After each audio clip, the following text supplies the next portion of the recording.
The Battle of Thermopylae between the small and formidable Greek army against the gigantic and powerful Persian army of King Xerxes is one of the most epic events in history. The story is simple. In the summer of 480 BC, the Persian king Xerxes put together a massive invasion force to overrun the Hellenic city-states. The self-governing states stood no chance against the Persians on their own, so they banded together as one entity under the collective name, the Hellenes. The Hellenes had a plan to take up a position away from the open plain of Boeotia, where they would be surrounded. They would make a stand in the narrow pass of Thermopylae. The Persian army arrived, together with the Persian navy that clung close to the coast. The Hellenes chose 300 Spartan soldiers to lead the defense against the oncoming Persian hordes and faced them with their vastly outnumbered army. All afternoon, Xerxes's men fell in their thousands trying to batter down the Spartan defense. But the phalanx held firm, and when night fell, the Persians had not broken through. Day 2, and the violence was redoubled. The Hellenes fought with even greater fury, but during a lull they heard terrible news. At the west end of the pass, the Phocians, occupying the hills of Anope, had been betrayed by a fellow Greek and cut off. The Hellenes held a council and decided to retreat from the field and the port of Artemisium on the coast.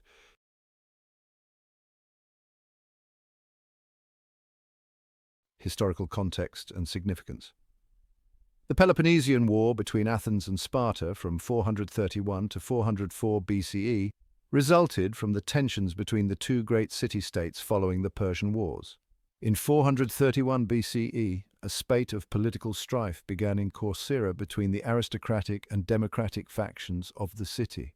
The economic and social policies of the two powers eventually resulted in a decades-long conflict between the Peloponnesian League and the Delian League, with both sides tossing minor issues into the mix as additional points of disagreement. The Persians, led by King Xerxes, attacked Greece in 480 BCE but were turned back by the Greeks at the battles of Salamis and Plataea. In response to Athens and Eretria's support of revolts in Ionia, the Persian Empire, under the king of King Xerxes, launched an invasion of mainland Greece. At the Battle of Thermopylae, the small Greek force of 5,000 free men fought against overwhelming odds to prevent the passage of the Persians. Over the course of 2 days, the Greeks used a combination of expert weaponry and terrain to beat back the Persians, but were ultimately defeated on the 3rd day due to betrayal. This was not the first time that a restrained force had been sent by the Persians to fight a battle, nor would it be the last. The morality of Thermopylae would continue to mature, reaching its folkloric amplifications during the time of the Roman Empire and the medieval period. Although Darius's intention to punish Athens, Eretria, and the Isocians for supporting the Ionian Greeks set the chain reaction in motion, leading to Xerxes's larger, more wide-ranging invasion in 480 BCE. The defeat of the Persians in that war helped to give rise to one of Greece's most elaborate legends, the notion that the few could stand against the many and win.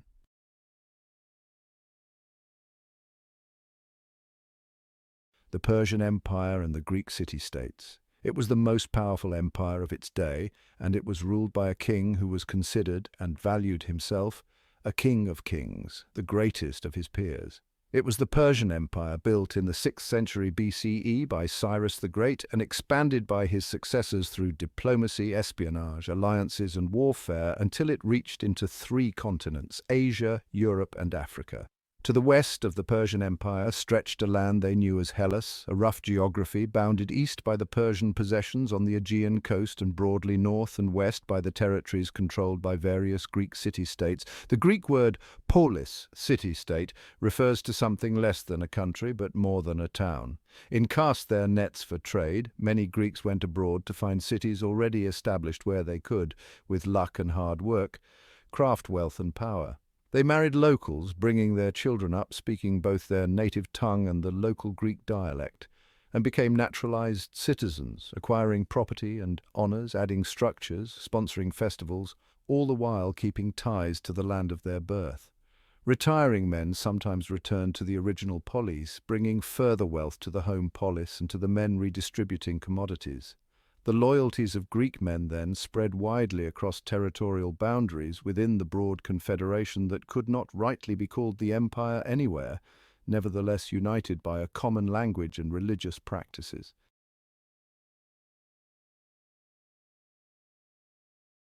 Key players and leaders. The Persian Empire was led by two kings at the time of the battle. The first was Darius, whose forces had been defeated at the Battle of Marathon in 490 BCE. After spending several years strategizing and recuperating, Darius again set out to conquer Athens during the first Persian invasion of Greece. Darius fell ill, however, forcing his forces to turn back and giving the Greeks time to plan and prepare accordingly.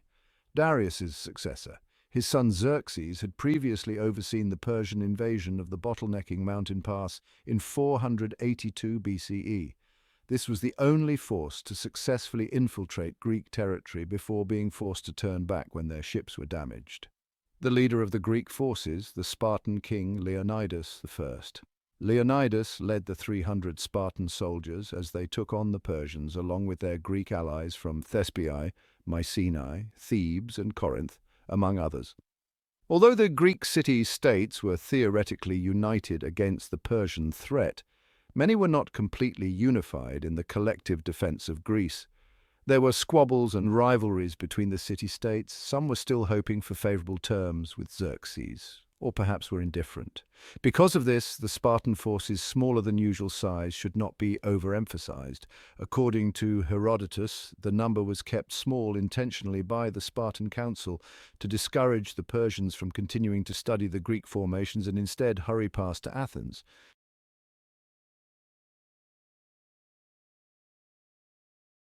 The Greeks had exhausted all peaceful solutions, and they realized that military resistance was the only way. Initially, the Council of Greek Representatives was unable to come to a common decision as to where they should fight the Persians and whether they would trust the war at sea. In negotiations, the correspondence between Athens and Themistocles revealed much disagreement, mostly about the determination of a place where the great battle against the Persians could be fought. The Greeks decided that a blow against the Persians near Artemisium would be the best to serve the interests of the naval battle. After the Ephialtes revelation of the path of the Persians at the Greeks' rear, the time for Greek troops to dig in, short haste came. The Greek army of land forces initially had 5,100 soldiers under the command of Leonidas. The Greek force is held with 300 completely Spartan commanders. They are couch warriors under the command of King Leonidas. Before the arrival of the Persian assemblies, the Greek army created the defensive side by throwing a series of remarks on the adjacent wall. However, delaying the Persians for a long time would give Themistocles the necessary time to prepare a naval battle. The first 2 days, the Persians did not fight because they believed that they were surrounded on the mountains. On the third day, the Phoenicians began their feats against the Greeks. King Leonidas fell after fighting. Since the third day, the Persians haven't. Despite Leonidas's refusal to allow a retreat, the remnants quickly fled to the small contingent of men, everyone except the Spartans.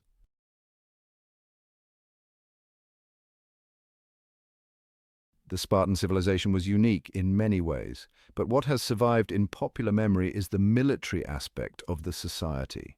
The city-state of Sparta was a state more focused on its military than any other in the history of the ancient world. The entire Spartan lifestyle was aimed at the maintenance and efficiency of the military. From 5 years of age, children were taught to learn to outlive pain, learn how to read, write, and sing. They would do this until they were 18, when boys would enter the next stage, the second growing, or the period of becoming a good warrior.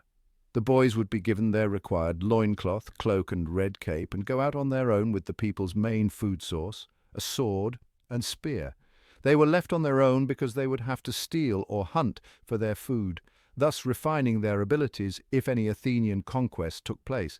Every man was trained to kill or be killed. When the Greek forces first found themselves locked in combat with the Persian Empire, the vast hordes of the Persian infantry advanced towards the Greek lines. The mindset of these men is quite different from that of other ancient societies. When the entire focus of a city-state is on their military, there is bound to be some effect on the way the military of that culture approaches combat. A look at the life of a serf of a Stone Age culture. Most men had little enthusiasm for fighting, and those who did were certainly not attached to their enemies. So why did those 300 Spartans volunteer to fight to the death at the Battle of Thermopylae?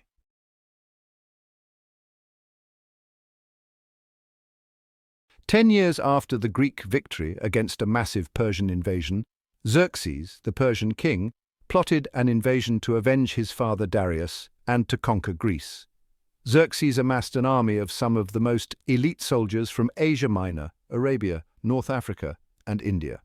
Xerxes also assembled a powerful navy consisting of nearly 1,200 ships, the largest in the world. Nevertheless, they had to face great losses when a massive storm off the northern coast of Euboea in September of 480 BC, moreover, the Hellenes also tore apart the army's provision lines, which resulted in their starvation.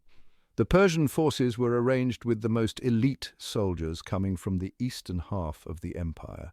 They formed the main force of hoplites. On the wings were light infantry and light cavalry from Central Asia and noble infantry from Egypt. A number of Nubian bowmen served as archers. At Salamis, Xerxes also possessed 500 ships and some soldiers to move along the coast, feeding them till they reached the ends of the troop carriers. After such a strategic preparation, Xerxes marched from Sardis in early 481 BC, reached Hellespont, and crossed it in the spring of 480 BC. The Hellenes, however, resisted the Persian army to pass through northern Greece, the gateway to central Greece. The Persian army, therefore, had to make a bridge of ships, which the Hellenes broke.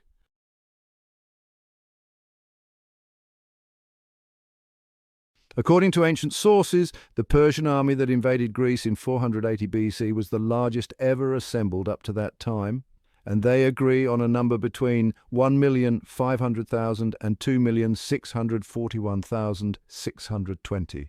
These figures are clearly exaggerated, and historical and modern scholars have debated the size of this army for well over a century.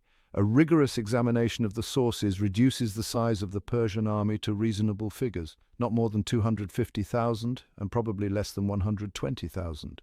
These were impressive figures in their own right and required complicated logistics, but were not beyond the capability of the greatest empire of its time. Warfare and war came to shape Greek societies throughout antiquity. This is perhaps nowhere truer than in the history of ancient Sparta, where the armed forces, polity and culture were inextricably tied to the Spartan courage, strength and cleverness in the field of battle. If Athens represented the pinnacle of political and intellectual development in Greece, Sparta was unmatched in its success on the battlefield, a fact winnowed down in the modern ethos to a single day in 480 BC. A great gulf of culture and belief lay between Persians and Greeks, and this is reflected in who made up their forces. The Persians called into service subjects from the Medes and Assyria and included mercenaries like the Magi of northern Egypt. Herodotus relates the weaknesses of the many Persian contingents, from the quick to flee to the poorly dressed and armed, anything but the coordinated professional Spartan army or their brethren. Given such a mix of conscripts and volunteers, it is difficult to speak of any true quality in a single Persian soldier, though historians like Will and Blodow have tried to pass the Eastern soldiers' effectiveness by culture and duty. This is the grand paradox of kings and empires, that Xerxes could claim the allegiance of millions, and yet when he took them into Greece they amounted perfunctorily to so much less, unable to stand up to 1,000 Laconians.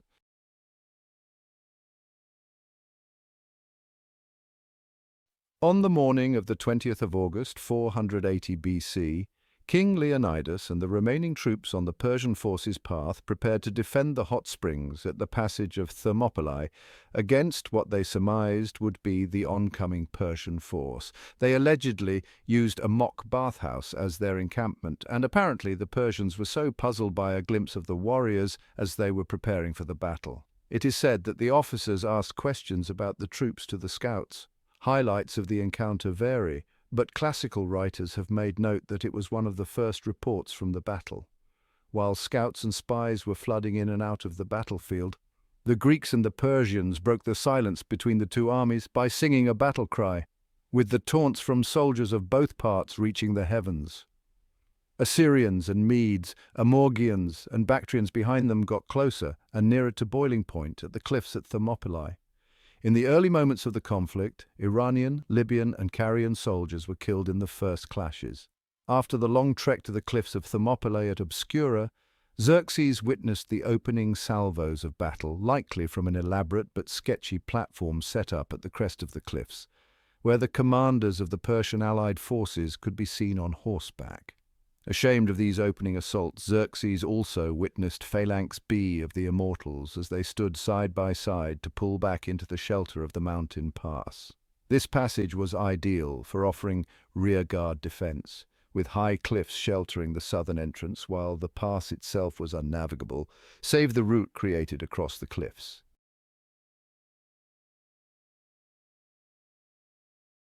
Located near the place that today bears the name of Thermopylae, the Hot Gates, it was a narrow passage between mountains and sea. At that time, the narrowness of this pass was accentuated. The coast of the Gulf of Lamia at the time came too close to a narrow passage. During Greco-Roman times, this passage had a width of about 15 meters. On the other hand, further to the northwest until the coast of the inside curve of the Maliac Gulf, there are stretches of mountains and boulders. There is mentioned a sandy or gravelly beach up to 50 meters wide at the southern part of the pass. However, this is different than the almost entirely sandy beach that we can find at this part of the coast, or at the coast directly to the southeast of the Hot Gates, especially in classical times. So we have to keep in mind that the beach to the southeast of the Hot Gates, where Coenus and his men crossed, might not have existed at the time of the Battle of Thermopylae. Further to the northern part of the pass, we find a wetland, a swamp. This swamp is only limited by a narrow strip of land along the coast. A fisherman had warned at the beginning of August 480 BC that the sea in the Gulf of Malea was very treacherous when a large force was sailing from the Gulf to the Maliac Gulf to then find a place to disembark. This might indicate that often whirlpools or other phenomena that are not normally seen in the Aegean are present in the Maliac Gulf, if not indeed the North Aegean.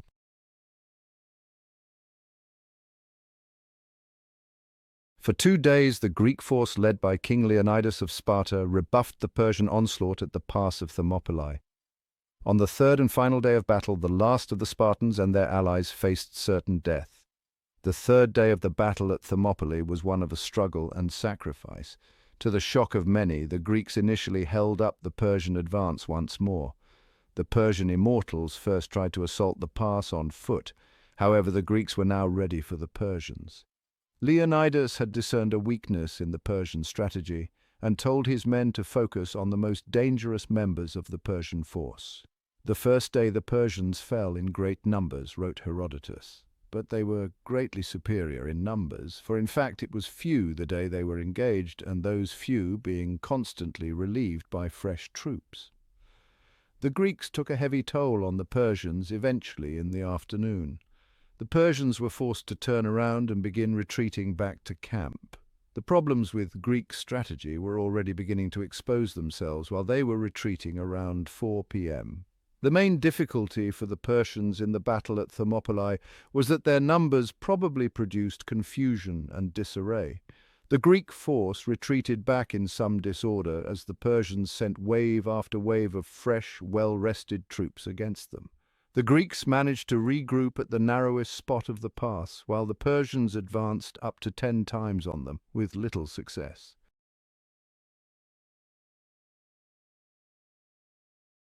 When the battle finally began, everybody knew that it would not end well. The Persian force was massive. The estimates range from anywhere between 150,000 and 1,000,000 men, but the most probable number is around 200,000. And King Leonidas, according to the ancient historian Herodotus, had 300 Spartan warriors, 900 Helots, 400 Thebans, and some other less significant reinforcements from other city-states. Even if we accept the maximum estimate of 60,000, which is probably too high, Xerxes could have sent against King Leonidas only half his combat-ready infantry. The actual threat of King Leonidas was therefore minimal. But he was not facing conscripts. He had 300 warriors like no others. They accepted without second thought one of the grimmest responsibilities ever asked of soldiers, to engage in a battle in which they knew they would certainly and soon die, and that with them would die even the memory of their bravery. Come and take them. Leonidas's answer to the Persian demand to put down their arms is now famous all over the world. Leonidas's force held the hot gates, the gates to hell, as the very name of the battlefield suggests. It was mountainous, rugged and narrow. No mass of men could hope to operate there. However, the location was treacherous to the defending side as well. But by a combination of training and tactics, King Leonidas's men held the pass for 3 days against all odds.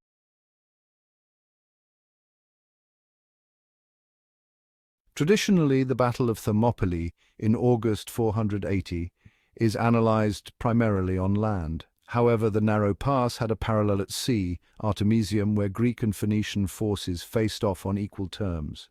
The naval battle at Artemisium and the naval blockade of Thermopylae were crucial components of the stay at Thermopylae and frustrated Persian strategies as seriously as the Greek resistance at the pass. At Artemisium, following the Greek victory at the Euripus Straits, the Greeks made use of tactics of attrition with the goal of holding their opponents in place to assist with operations at Thermopylae and delay the Persian advance into central Greece.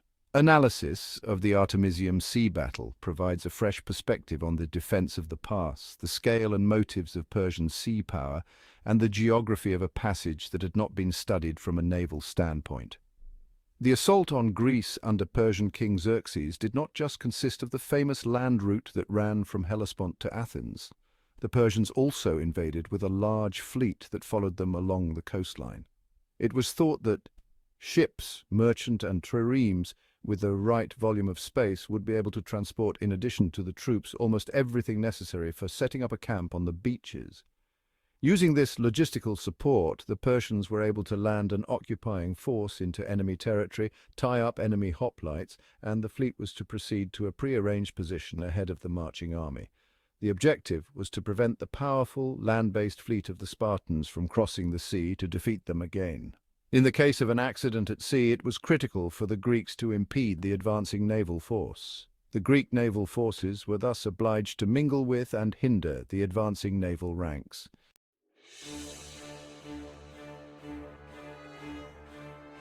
The naval tactics in the Battle of Artemisium of August 480 BC actually had far fewer differences in the most basic ploys than it is often suggested. This is not to say that the methods of deploying ships and the maneuvers once in line were not quite different from each other. It has far more to do with letting go of traditional myths, such as the idea of an oar stroke to complement the ram.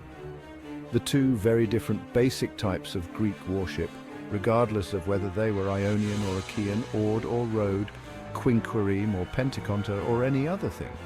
Instead, these methods regard the absolute necessity of having a mixture of both side and stern ramming hulls in a battle, albeit relying on the stern. Both the Corinthians and the Euboeans sailed with side and stern rams, as did the Megarians, although the Megarians crewed the stern and the Corinthians the side.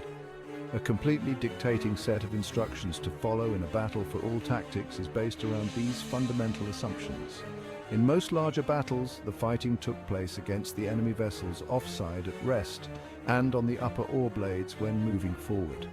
The reason for this was because a moving ship is far less susceptible to be overturned, and also because a smooth hull on the hull, the upper row of oars, in almost all cases affects far fewer ships than guiding forward, its lower stern seizing and breaking the reversing tendency of a following ship. A turn off the decked inboard side was also quicker and tighter than off the undecked outboard, as the pushing part of the rhythm of all oar routines is by far the slowest, and the oars had more power in water for the push. In a battle the size of which the Greeks fought, which usually worked this way, two long skin-headed lines that clashed head-to-head with strokes at the bow of the enemy, the lines stopped their momentum and started pushing the other way. The attacking prow oars that tried to make the line push the Allied ship's sterns from behind and break the line. They did that because if an enemy ship was pushed forwards from the line by its own or another ship, or by a putative ram anyway, the crew would turn to the offside when at rest in the line to make the ship turn left, outward also, and would render the best part of the line useless to rally attack on.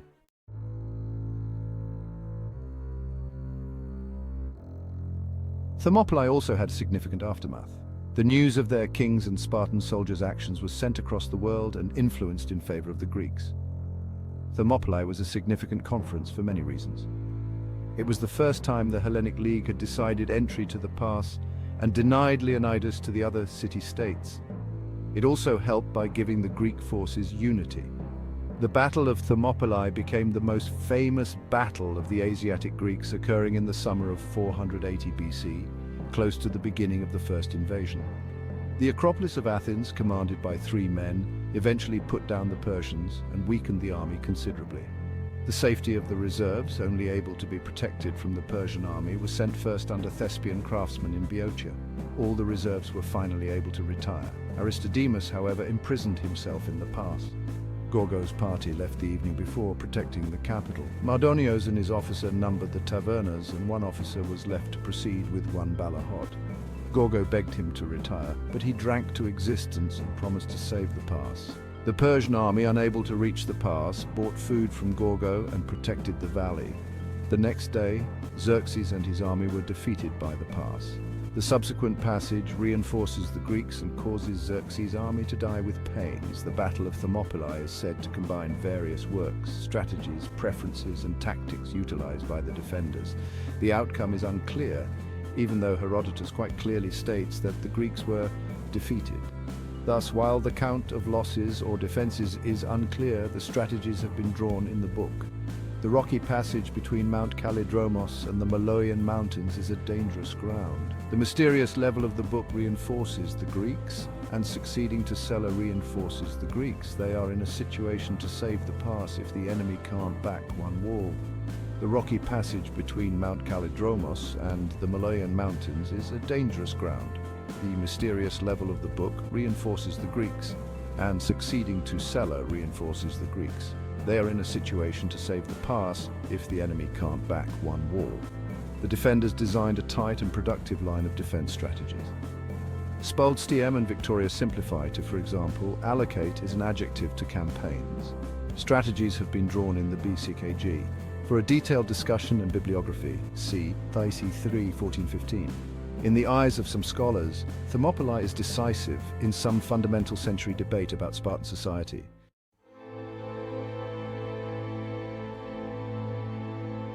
The burial of the battlefield makes it a distinct place of mourning. This chapter starts with the description of a recent state burial at the Tsintsina. Quietly, the Tsintsina changes. A year after the opening, it is a sprightly flowered hill. It is 11.3 degrees Fahrenheit, reported the thermometer at headquarters. Many Carunians were regretting that they had come in dark clothes. The early morning assemblies announced by the King of Greece have attracted thousands, yet there has been no confusion of any kind, no untoward incident, and the road is light. The nation appreciates the significance of the act, and that is why pilgrims come to Kera, not to frolic, not to seek publicity, but to participate in a unique demonstration of honor, in a unique tribute of love for the dead warriors in the cause of freedom. Wreaths adorned numerous graves dating from not only after this particular battle, but also the German invasion of 500 years later. Most graves were indistinct, while a few, linked to the local resistance movement, showed chesma stars, crosses on them. Here and there, recorded appropriately en dehors, were the names of people's sons who had died for freedom. Visitors to the battlefield tended to set out their dead as they themselves would like to be depicted in memoriam. Currently, a river of valor, they exist in anthologies of valorous acts in the guise of a written inscription commemorating their gallantry. Given that today the world tends, from the tapestries of our collective memory, to cull the acts of heroism we hold paradoxically trivial yet popular, it is worth reflecting upon the significance of the historically and the emotionally specific manner in which ancient Greek changed Thermopylae into a place of memory, thorma, and wonder.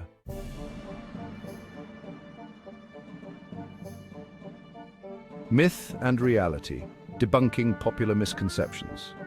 The decisive victory at the Battle of Plataea against overwhelming Persian numerical superiority bolstered confidence in the Greeks' ability to resist the greatest empire of their age. Yet, when it first happened, it was the Greeks around the Persian king who responded to the first wave of the confederated Greek retreat with laughter and the expectation of imminent wholesale surrender. It therefore certainly is not accurate to attribute our knowledge of the events from the Allies' side to Herodotus, unless we are prepared to accept the absurd fiction premised on a Greek who speaks good Persian, who speaks Greek, who is found in the affluent and cosmopolitan district of Zenva, and who just happens to overhear and then report verbatim Xerxes' conversation with Demaratus about what Mardonius will report to Xerxes. Being a double agent comes with occupational hazards, including not having any faithful friends. Further problems for Herodotus's credibility over the Greeks at Thermopylae begin at 7.208, where the Phocian rampart is unlikely to have belonged to someone who had almost certainly been sowing his crops for 15 days. The remaining misconceptions, which continue to stalk the history of the Battle of Thermopylae, are more readily located in secondary literature. The 300 Spartans have been accused of being slaves, but such individuals are of course unlikely to be found many miles away from their place of obligatory residence. Herodotus himself says the 300 Spartans took no attendance with them precisely in response to a complaint made by the Greeks about what they were doing. If anyone knows, it is Herodotus, who ought to have been in the best position to put the correction on it, if it were at all possible.